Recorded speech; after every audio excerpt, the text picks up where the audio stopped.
बाबा बसाहाबा राउर बसाहाबा ए बाबा बसाहाबा राउर तुराइल बाटे मेला में गरदा उड़वले उड़वले बाबा बसाहाबा राउर तुराइल बाटे मेला में गरदा उड़वले ए बाबा बसाहाबा राउर तुराइल बाटे देव घर में गरदा उड़वले उड़वले देख भिड़िया बा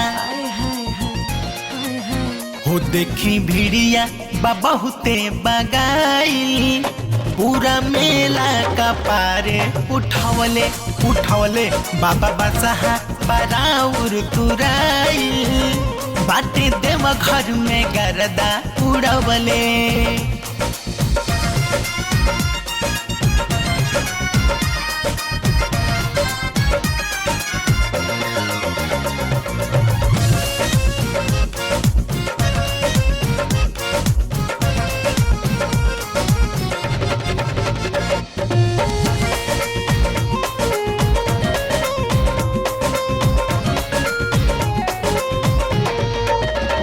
अपना बसहा के बाबा संभारी ना तक हुए के ठेला उजारी मारेला खुरचार जब मुड़ी कस के झापेला मारेला खुरचार जब मुड़ी कस के झापेला हिल जाला करेजा सबकर लोगवा थर थर कापेला।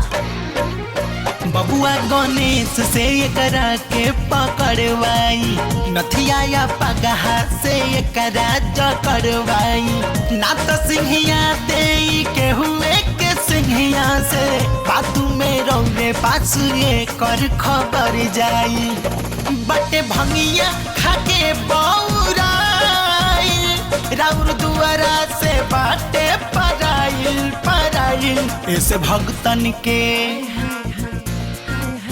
होए से भक्तन के जल्दी बचाई बाटे नाकी में पानी पियवले पियवले बाबा बसाहाबा राउर तुराई बाटे देव घर में गरदा उड़वले।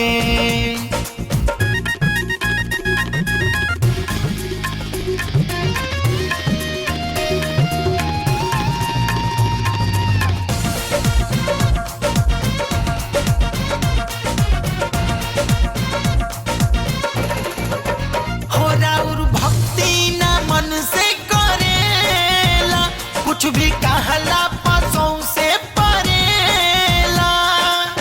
ए बाबा बोल बेटा।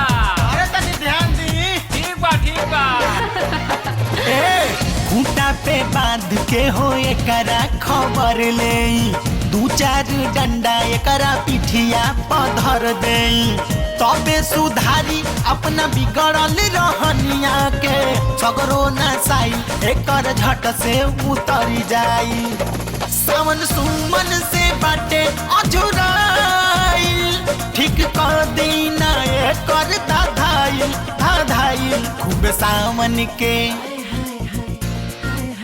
हो खूब सावन के मेला खचखचाइल बाटे मेला में भगदड़ मचवले मचवले बाबा बसाहाबा राउर तुराइल बाटे देव घर में गरदा उड़वले।